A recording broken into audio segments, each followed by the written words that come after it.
Hey, good afternoon, everyone, and thank you so much for joining me on this Lunch and Learn Live, episode 6. What is the number one reason people don't join you, right? This is going to be a good one. I'm pulling from my Tony Robbins info right here. Some good stuff coming. So if you're just logging on, please go ahead and tag a few people. Let them know that we are going to get started momentarily. So what's the number one reason people don't join you, right? Well, something I've learned is that there are two factors that two things that determine everybody's decisions on every single thing you do from the moment you get up to the moment you go to bed. There are two driving forces. The number one is to gain pleasure, and number two is to avoid pain. Okay, so, well, Tara, that's silly. What about tying your shoe? Well, you tie your shoe to avoid pain, because if you trip on your shoelace and you fall, you're going to break your shoelace in the pain of, I have a broken shoelace. What about going to church? Well, it could be to avoid, pleasure, or to avoid the pain of going to hell, right? What about chewing gum? Pleasure, right? What about, starting a business? Could be to avoid the pain of debt or to be the pleasure of having, wealth and riches, whatever it is. But every single thing you do is driven by the two factors of you are either going to avoid pain or gain pleasure. Now, unfortunately, the stronger of the two is avoidance of pain. And you have to remember this because a lot of times in network marketing, we pitch, oh my gosh, you can come in, you can make money, you can help people, you can have all these big bonuses, you can go on these trips, you can walk across the stage, pleasure, pleasure, pleasure, pleasure, pleasure. And we're like, I don't get it. I just told people that they could make $1 million a year. I just told people that they could retire themselves. I just told people that they could have the pleasure of, not having to work two jobs or to, pay off that debt. Pleasure, pleasure, pleasure, pleasure, pleasure, pleasure. And we wonder why people don't join, right? And have you ever wondered that? Like, oh my gosh, I gave the best presentation of my life and somebody still didn't join. And that's because for most people, they're not driven. Again, the most powerful force is the avoidance of pain.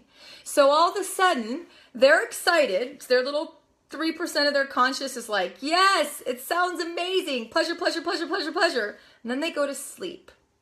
And they're like, well, let me go home and talk to my spouse or do some information or whatever. And they go to bed. And all of a sudden, their subconscious sits there and processes everything. And in the morning, spits out, heck no. Because in this decision is going to come immense pain. You are going to get rejected. You are going to get ridiculed. You might fail. People are going to watch you. They're going to judge you. They're going to scrutinize you. And that is going to be painful. We give this great presentation. They're like, I'm ready to sign up. I'll sign up in the morning. And all of a sudden, they go into the distributor protection program, right? And you're just like, I don't understand this.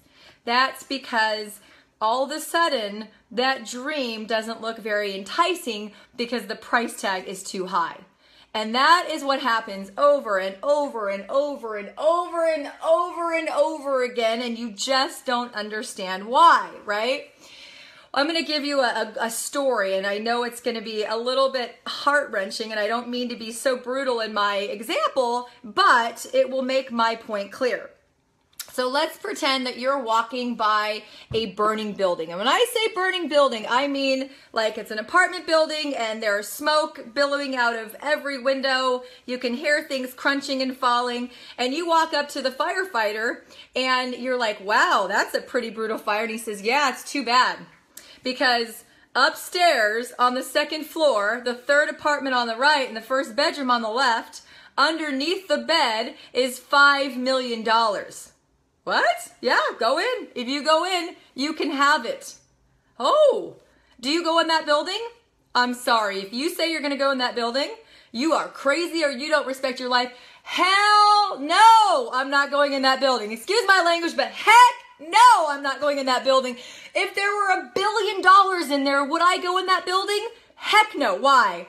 Because my life is more important than me, right? That pleasure of having that money is not worth my life. Are we all in agreement? Like. If you're in agreement with me, you wouldn't go in that building. I want a big like. Okay, now, same scenario. You drive home from work and your apartment building is on fire. And you are in a panic. And you go up to the firefighter and he stops you and says, I'm sorry, ma'am, you can't go in that building. And you say, sir, I have to. Because on the second floor, the third apartment on the right, and the first bedroom on the left, my 3-year-old child is under the bed. Do you go in that building? Heck yes, you go in that building. Why? To avoid the pain of losing your child. Same situation, 100% different decision, because one was to get pleasure and one is to avoid pain. So are we clear that avoiding pain is far more powerful? So how do we get people past this? We let them know that right from the start that although rejection is very real and although people will ridicule them, that this is normal and natural, and here's the thing, it's not going to kill them, that we will teach them a professional way to talk to their friends and their family that will be rejection proof. And I teach people this all the time. We've got to let them know, and you've got to tie their why to their pain. Because guys, when I got started, I'll tell you that my stepbrother was like, we're going to make money, ground floor, amazing opportunity, get in now, go, go, go, pain, pleasure, pleasure, pleasure, pleasure, pleasure. And I was not interested. I mean, I was like, well, I was intrigued, like, what's he doing? But I wasn't interested, and I don't understand why. And then my sister called me a couple days and said she got in the company and she really wants me to look at it. And I was like, why? And after a couple minutes, she said one thing that is the most valuable lesson I've ever learned in network marketing is, okay, suit yourself, but we're going to do this. And in a year from now, if we go on to have a lot of success, you're going to kick yourself. And I was like, whoa, well, heck no, they're not going to do this without me. I am not going to sit there and watch my family have success. So what did I learn? That the fear of loss is way 100 times stronger than the anticipation of gain. So I think a lot of the times that you go at people with, you can make money, you can do this, you can have that. For me, it was, number one, I didn't want to miss out. And number two, I saw it as a way of being able to stay home with my kids, which was the biggest pain in my life, by the way. The biggest pain in my, sorry. Someone keeps calling me and I'm trying to like say, stop calling me. It keeps putting a thing up. Anyway, good old Facebook Live. So I should probably put it in, well, I can't put it in airplane mode because then you wouldn't see me. Okay, anyway, it's very distracting. I get a lot of texts. So anyway, I was interested in learning how to do it because the pain of not seeing my child take her first steps, the pain of not being able to pick up my child, my son after school, the pain of not being able to work in his classrooms, the pain of, losing, years or hours of my children's life every day was what got me through the pain of rejection, right? Being broke is hard, right? Working for somebody else to me is hard. Network marketing is hard. Choose your hard.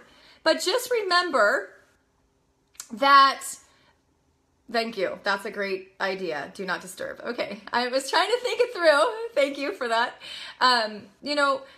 You have to understand that people want to have success. Of course, they want to. But you have to sit down with someone and say, okay, this is what we have to do. This is what your goals are, right? So know their why. No, like, do you want to pay off debt?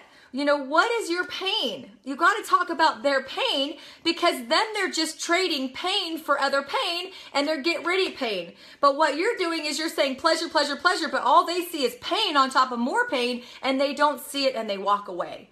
So what you have to do is say, hey, this isn't going to be easy, but doctors go to med school for, 12 years. With college and med school and residency, you're talking 8 to 12 years to come out and make $250 a year. Sometimes if you go on, we have a doctor in our company that literally is in, I think, his 50s. He stopped being a doctor, a cardiologist, 11 months ago. He retired because he makes more money in network marketing, right? There's another doctor in our company who's top 10 earner. He said, I went to school for 8 years. And of course I was like, I'm never doing network marketing. I'm never doing network marketing. And now after being a network marketer, he's like, I'm never being a doctor again, right? I get to help people without all the liability, without the hassle, without, the business ownership, hiring, firing, scheduling, insurance, all that stuff. So you have to find out what people's why is. What is their pain, right? How bad do you want to pay off that debt? I can show you a way. We can put together a plan. I will teach you a professional way to talk to your friends and your family so that you're not uncomfortable. And if I do so, you will have success. And I love that John C. Maxwell, one of my best mentors, says it is not an even playing field. Someone that's 21 years old does not have the same credibility with their audience as somebody who's 50 who might have been a business owner, right? If you're in a health company and you are a doctor, you're definitely going to have more credibility than a 23-year-old college student, even if you're a nutrition major, right? So you all come into network marketing at different levels, and you can build your skills. You can build your mindset, you can build your credibility, you can build your value, and you can build your network, and you can do it fast or slow, right? This is all up to you. But you have to stop telling people money, money, money, money, money, money, money. Even helping. It doesn't matter, even if you're talking about the different 4 personality types, which are facts, money, fun, and help, right? Some people just want, all the science and all the technology. Depends on what your business is, right? Some people want to help people. There's 4 reasons people come into network marketing. Some just like, I just want to help people. I want to help people save money off their cell phone bill. I want to help people look great with jewelry. I want to help people lose weight. I want to help people, have personal development, whatever it is. And then there's the money people. I'm in network marketing to make money, right? I think all of us are. And if someone tells you they're not in network marketing to make money, they're lying. It's a business. It's like saying, oh no, I started a Subway franchise just because I love sandwiches so much. Baloney. Everyone starts a business to make money, help them make money. But some people, that's important. And it's not just money. It's about being the best, going straight to the top, the reds, I'm going to do it until, right? And then the other person is facts, money, fun. Do you know some people will join your network marketing company just to have fun, to be part of a community? We call those people the welcome fans. They show up at every event, they wear the gear, they order, they talk about it. They're maybe put in a customer here or there, maybe a distributor here or there, but they love being part of it, right? I would take a team of 100,000 of those. Those are my favorite people because they're there for the community. So you have to understand why people are in your business, what they're looking for. And it is important to find out what personality you're talking to, right? You want to know, and they will tell you very quickly if you listen. So the number one, I'm going to give you a few tips. Number 1 is listen more than you talk. When you're sitting down with a prospect, it is not a one-sided conversation. In fact, you should listen more than you talk, right? You shouldn't be like, money, money, money, fact, fact, fact, science, science, science, technology, technology, technology, proof, proof, proof. Because that is anticipation of gain. You should talk about what it takes, what they want, what are their goals, what is their pain, what are they willing to do, what are they willing to sacrifice, letting them know that they're going to probably have to give up a little TV or a happy hour here and there, or, you know, they're going to have to withstand people's ignorant comments like, is it one of those pyramid things? Or they're going to have to withstand, you know, oh, you're doing this, or you got suckered into it, or, you know, why are you doing that? Or whatever people say because they don't know, they're not educated, because again, Uncle Joe did it back in 1967 and it didn't work for him. So it's not going to work in 2016 for you in a whole different, you know, environment. I'm sorry, I can't resist that. And number two, you got to understand, you got to get them to say that this is a business and that we will teach you skill set, that this could take months or it could take years, right? I don't know if it's timing or the amount of activity I did, but I was able to make $314,000 my first full year in network marketing, right? So that's possible. Anybody could have done what they did. If they did what I did, they would have had those results, right? It's not, I wasn't lucky. Timing does play a role, right? It is a little harder to get into a company that's 60 years old that has already doing $11 billion in sales versus one that is a little bit newer. Do I recommend a startup? No, because many of them never start up, but make an educated decision. And if you're passionate about what you do, then hopefully you are willing to, you know, ask them, say, hey, do you see what we see? Do you love what we do? If you're making a decision, will you be proud to represent this company? Will you be proud to represent these products or services? Yes, then just know that every time someone rejects you, it's not about you, first of all. They're saying no to your products or your opportunity. They're not saying no to you. It's even if they're saying no to you, like, big deal. You didn't have in your business before. You didn't have in bigger business. Now, what's changed? Nothing. So we all have a cultural association to rejection that you learned, you know, from the time you were born, you know, like you're little and if you're 1 year old and you walk up to mommy and you're like, mommy, I want you. And she's cooking dinner and she says, no. Then you learn that doesn't feel good and you cry. And then a couple years later, you're in the sandbox and you say, can I have the toy or the block or the shovel? And you get a no, and that makes you upset. So all your life you've been rejected and you have a cultural association to rejection. It is important for you to set your new distributors up right so that they understand what rejection is, that it is absolutely part of every environment that has any kind of sales or marketing, and that is not going to kill them. And you can also teach them a conversation. I teach people a conversation to talk to their networks that is rejection proof. You only get rejected if you ask a yes or no question. If you don't ask a yes or no question, by the way, you can't get a no. And for those of you who are concerned about rejection, Go for No is one of my favorite books ever that really, really helped me understand that I'm not going to die when I hear the word no. But you have a cultural association to rejection. Just change the way you feel about it. Help them understand that there is a conversation you have. So what I teach my people is, hey, I just got started in a wellness business, looking for customers, and I'm looking for people who want to be business partners. I'm going to give you some information because you would like to be a customer. You might want to be a distributor. You may not, and that's okay. All I want you to do is review the information, because if not, you could be a referral source for me. Who do you know, right? Who do you know? So I'm not saying, hey, you got to join me. But even if you do, even if you call your best friend and say, hey, you got to join me, and they say no, it probably doesn't mean it's you. So you got to realize that people say no because they're scared. They're scared of the rejection. They're scared of the ridicule. They're scared that people are watching them and they might fail. And a lot of people are quitters, guys. It does take, only 2%, 3% of the population goes on to have what we would consider in our societal standard as success. And there's a reason for that. So when you're talking to your distributors, your potential prospects, you got to stop telling them pleasure, pleasure, pleasure, pleasure, pleasure, pleasure, pleasure, trips, vacation, cars, money, fame, because they are one rejection from a friend or family member will literally take them down. Even if they think they could make $1 million, that rejection is more painful than making $1 million. And here's another thing that people don't ever think about. Have you ever signed somebody up and then all of a sudden you can't get a hold of them and you're like, oh, they just invested $1,000 with me. That's interesting. Do you want to know that some people will say yes to you because rejection is so harsh for them that they don't want to reject you? They will literally spend $1,000, they'll justify in their head, in order to spare your feelings. That's interesting, huh? So you got to change your focus. You got to help your new people, your prospects, change your focus, right? This is what happens in business. I'm going to give you another building analogy. So let's say you, again, like your child is on top of a building, and I'm only using this because, you know, I'm trying to make an extreme, like you're 10 feet from a building and it's 100 stories up and there's $1 million or $1 billion, whatever. And if you jump over, you can get it, right? Probably not going to jump.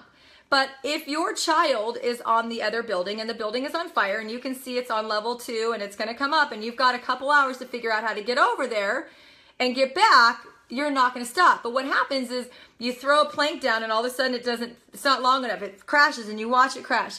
And you sit there. You're not going to sit there and stare at that plank and go, that plank broke. Maybe I should climb down and get that plank. Maybe I could, you know, and you're not going to sit there and look at what didn't work, right? That's what people do in business though. They're like, oh, I made that phone call and it didn't work. And then they get so tied up on that phone call and they get so focused on that failure that they don't even think about what else they can do. No, but if you're, see again, anticipation, money's on the other side of that. Money's on the other, you're like, the plank broke, this isn't going to work. And you leave because that's what is in business. You're like, oh, I tried it. I made a couple phone calls. It didn't work. I'm out. It must be the company. It must be me. I'm not cut out for this. Whereas if you have a burning why and your child is on that, you're going to be like, okay, maybe there's a rope. Maybe there's a ladder. Maybe I could tie things together, MacGyver my way over there. You're going to sit there for hours upon hours upon hours and focus on what you can do to have a solution to get across there because your why is strong enough. So the number 2 thing you can do, or I don't know, number 3, is you can get people so attached to their why that they know that no matter how many times they get rejected or fail or ridiculed, that they're not going to focus on that, that they're so focused on where they want to go. For me, I hated having a boss and I hated dropping my kids off every day to be raised by someone else. I was determined to get out of that situation. And I did, because I didn't worry about all the people that are like, oh, is this a pyramid scheme? Like, oh, next. I'm going to worry about the other millions of people that won't say that. Okay, you don't want to do it? Fine. I don't care if you don't see my dream. I will find other people. So you would never stop trying. It was your child because you don't want that pain. That would be the worst pain of your life, right? So $1 billion, it's not going to work, not worth the risk. Your child, you're going to spend there as much time as you have looking for solutions. You're going to run around to every building. You will get over there. And you're not going to focus on every time it doesn't work. Oh, doesn't work. Another thing, doesn't work. You're going to focus on what's next. What else is possible? What else can I do? But you guys do that in business. All you do is you get one rejection or one ridicule or one failure, one bad conversation, one missed opportunity, and you focus so intently on that you forget why you're doing this in the first place. So if you guys can, think about that, if you're new or if you're leaders or if you've got prospects, if you can really, really find out what makes them tick and what pain they could avoid by having this business. For me, the pain of going back to work after my 3rd child was born. That was the best day of my life when I had my 3rd child. And I've been in the industry for about 3 years, actually, almost to the day. And I didn't have that date on the calendar like I did with my 2nd one that said, this is when you go and that little baby goes into daycare for 9 hours a day. That was the worst date of my life, is when Lexi, my 2nd child, had to go to a daycare. Like, that was a day that just burned my soul every day, right? So then when I had my 3rd child, and I didn't have that date on the calendar, and it was such joy to me, I said, I got to spend the rest of my life helping other moms and dads to avoid that date. That was real pain to me. I hated that, right? And so find out what people are truly seeking when they come to the presentation. It's not about you. It's not about your products. It's not about your presentation. It's not about your opportunity. If you find out why that person wants to start a business, you find out what their pain is, what this will solve for them, and you show this can be a solution, and you give them very real expectations, you're going to have different results. You know, stop telling people this is going to be easy. It builds itself. It sells itself. Products don't sell themselves. People have to sell them, right? People have to sell products. People have to sell services. Let them know that they're starting a business and that they're going to learn skills and that they might be bad when they start. They might get rejected. They might, you know, have failure and they might get ridiculed. And if you set them up for the proper mindset, then they're going to be able to withstand that and go out and help get them a result. If you get someone a result pretty quickly, they're going to stay. Because every time, you know, I love this acronym. I always train this, and this will be the last tip here. Actually, this is going to be a whole training. Here's my method. It's called the BAR method. Oh, it's backwards. It says BAR. Okay, to the degree which you believe, you will take action. And that to the degree which you take action, you'll get results, right? Go out and help them take action. Help them talk to their friends and family. Help them invite people. Teach them a conversation and just to invite people. Don't teach them how to pitch. And Lord, good Lord, if you're new in this industry, stop trying to pitch on the very first call. Just learn how to invite. Learn how to invite and get them in front of professionals who will do this in a way that will not, you know, let them get the rejection, right? No, that we'll do this in a way that you're just going to intelligently and professionally share the information without begging, without convincing. And if you do that, you're going to have results, right? And to the degree which you have results, your belief's going to go up. So it's a cycle that feeds itself. Belief, action, results. And results feed belief. Belief goes high, activity goes high, results go high, right? So if you start losing belief, you're going to stop taking action, you're going to stop getting results. You can start this anywhere. Start with action. If your business is stagnant right now, or if you're just joining a company, or if you've been in this and you just want to relaunch yourself, start taking action. Action, this is what people do. What are the actions? You only get paid two ways in network marketing: when people buy products or services as a customer, or they buy products or services as a distributor. Anything outside of that is a pyramid scheme. So, all right, let's go on to Q&A. Thank you guys for joining in, and I hope you realize that the number one thing that, you know, people won't join your businesses is the fear that they have that they will experience pain. Pain of rejection, pain of ridicule, pain of failure, pain of someone saying something and, you know, knocking them off their high, pain of their spouse not supporting them, pain of their parents not supporting them, pain of their neighbors mocking them, pain of their friends saying, what are you doing? That is the number one reason people don't join you. Doesn't matter how many fancy cars and, you know, millions of dollars you've earned. It's not about you. It's about them. And don't ever forget that, because you know, pain is a far more bigger motivator than pleasure, and that's human nature. We do everything we can to avoid pain, and then you know, and then secondly, we do that to have pleasure. All right, so Q&A. Let's say someone joins and then hits distributor protection program. What suggestions do you have to get them back in your business? Well, I would start by saying, you know, hey, so-and-so, I just want to let you know that I am really rocking and rolling this thing, and I know that you joined for XYZ reason. Just wanted to circle back with you and say, hey, what can I do to help you? Are you still interested? And why did you join in the first place, right? Why did you join in the first place? I would love to really talk about the goals that you have, right? So it's, again, it's not about you to say, hey, are you still interested in building this thing? Because I am taking my business to the next level, and you're one of the people that I really want to work with, and if this is the right timing, let's go, right? But it's got to be about them. It's got to be about their timing. That's a great question. Just having a conversation with Melissa, just having a conversation with them, just say, hey, if you still want to do this, man, I'm going. I'm going on a 90-day run of my life, and you're one of the people I would love to invest my time in to help you. Let's talk. You know, what did you get into this first place? What do you want to accomplish out of this? What is the pain in your life, right? Do you have debt? Do you have kids that you want to stay home? Do you want to retire your husband? Do you want to, what is the reason you joined in the first place? Let's talk about that. All right. Then let's see. I love this product, but I have no skills for selling. That is a great question. First of all, everyone's a salesperson, everyone. And I mean everyone. When you were, like, my daughter sells me, sell or be sold. Every day my daughter comes in, can I have the snack? No. Can I have the snack? No. Can I have the snack? No. No, we're eating dinner in an hour. Can I have the snack? No. Can I have the snack? No. Oh, mommy, just can I have a, okay, yes. Sell or be sold, right? I have to tell you the funniest story. This little girl comes to my daughter's best friend, comes through the door the other day. And it's like a Saturday. And she says, hi, can Lexi and Emery play? And I said, they're about to eat lunch. So I'll send them out in a few minutes. Okay, well, can they eat? Can I wait? And I said, well, I have to cook it. And, okay, well, she says, can I wait? And I was like, no. And then, and she says, well, can I, I don't even remember what she said. Anyway, long story short, I keep saying no. And finally she's like, well, can they just play while you're cooking then? And I was just like, wow, she's not going to stop. She sold me. I said, girls, go out and play. Come back in 10 minutes, right? It was amazing. She was like, she wasn't going to stop.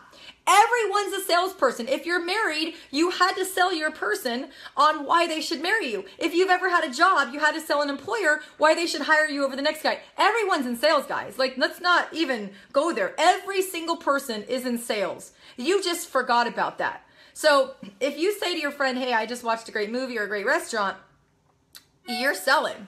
You're selling.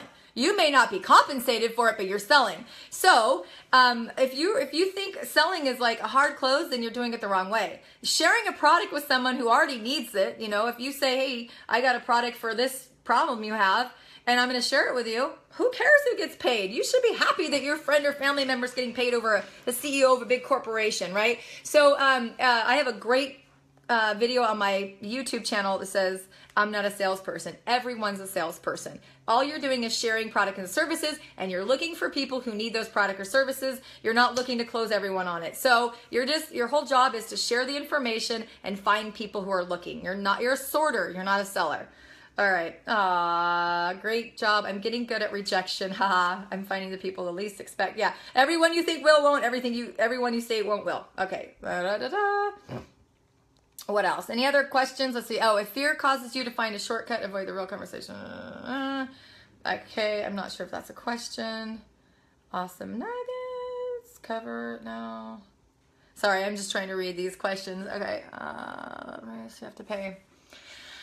I think there's a little bit of a delay. Anybody else have any questions? Kind of open office hours here. Hi, everyone. Oh my goodness. Hello. Any last questions? All right, well, let's just remember that every time you're presenting, that people care why you do what you do, not what you do. And people make decisions based on feeling. They don't make decisions based on fact. And you can watch a great YouTube video by Simon Sinek. It's Start With Why. People care why you do, not what you do. And that's how they make decisions. So if you give the greatest presentation of your life, but you're giving facts and facts and facts, and you're not hitting why they're interested in the first place, that's why you've got to listen more than you talk. The best thing you can do with a prospect is actually find out what they want, right? I sit down with someone and I don't even go to all the materials and the flip charts and the videos. I just start talking to people about what they want. And you paint vision like, well, this is what you want. Well, this is what I do. This is what I have. I can show you how to get what you want. And then the information is secondary. Then you give them the information. Then you give them the facts and figures, right?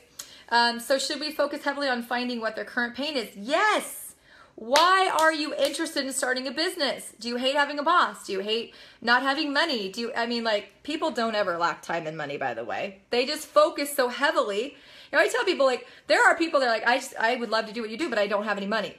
And then you tell them again, and 30 days later, I don't have any money. I finally just look at people and say, how long do you want that to be your story? You're so focused on the money you don't have and the debt you have. You are so focused on your debt that you're not even freeing your brain up for the solutions to create to get rid of that. People love to be focused on the things they don't have. I don't have time. I don't have money. Okay, and so even if you had 1/2 an hour a day, you focused on the 23.5 hours you don't have. If you can change your focus and say, I have a 1/2 an hour, and let your brain get creative. What can I do in that 1/2 an hour, right? I don't have money? Baloney. Go wash cars for 2 weeks and get the money. Everyone you can have money. Don't ever let anyone say they cannot join your business because they don't have money. That is blah, not true. Okay. What do you do with people who don't answer your call? I don't I don't chase people down. If they say they're interested, I give them information and I schedule the follow-up at the initial conversation. And that's on my episode 4, I think, on follow-up, is I don't. If I give them a tool, I'm scheduling the follow-up when I give them the tool. And if I follow up and they don't answer my call and I call again and say, hey, you know, we had an appointment today that you've canceled on, would you like to reschedule? Then it puts it on them. You just keep doing what you're doing and be professional, but you don't just send a tool and say, hey, we'll just hear back from you whenever. You say, hey, I'm sending you this video. When can we follow up? When can you watch it? Right? I'm sending you this information. When can you watch it? And okay, great. You're going to watch it that day and time. This is like network marketing 101. You schedule the follow-up with the tool, right? If I give you this video, will you watch it? If I give you this website, will you look at it? When will you look at it? 4 o'clock on Tuesday. Great. I'll call you at 4:30. And then you call 4:30, say, hey, I'm calling you because we have an appointment scheduled at 4:30 to talk about what you've seen. If you haven't seen it, great. Let's reschedule. And that's it. You don't hound people, though. Absolutely do not hound people. If they don't call back to you, next. There are 322 million people in the United States. I'm not focused on the one that won't call me back. I'm looking for the ones that are hounding me to get my information, right? Again, you got to turn to being more attracting than attacking, right? Don't be a predator, be a professional. And professionals attract people to them by the invitation process. Okay, what else? Anything else? Any last minute questions? I know there's a little bit of a delay, so I hope this was helpful to you guys. If you love this Lunch and Learn, just remember to subscribe to my YouTube channel. It's youtube.com/create wealth with Tara, or you can just go to YouTube and search Tara Wilson and find my channel, and you will get notified. If you subscribe, you'll get notified, so that if you do not, if you miss this because you're not available at noon or whatever, they are on my Facebook, but remember, as I post, they get buried further and further down. YouTube is probably the easiest way, and I do upload them usually right away so that you can start sharing the information with people. I love giving away tips and training because I know this profession is the most amazing profession. It's changed my life. It's changed many people in my life, and I want to continue to elevate it with professional tips and really helping people, because this is a better way, and I want the world to know about it. And the more you understand how to be a network marketing professional, the more people that will be attracted to this industry. So thank you guys for joining in and building this up, and I just hope to add value to people. I will always give free training because I think one of the greatest things that I learned in the Master Key to Riches is, charity and giving. You can't take it with you. I can't take all this information with me when I go, so I want to continue for the rest of my life just giving back. And I thank you guys for joining in, and I will see you tomorrow. Have a great day, guys.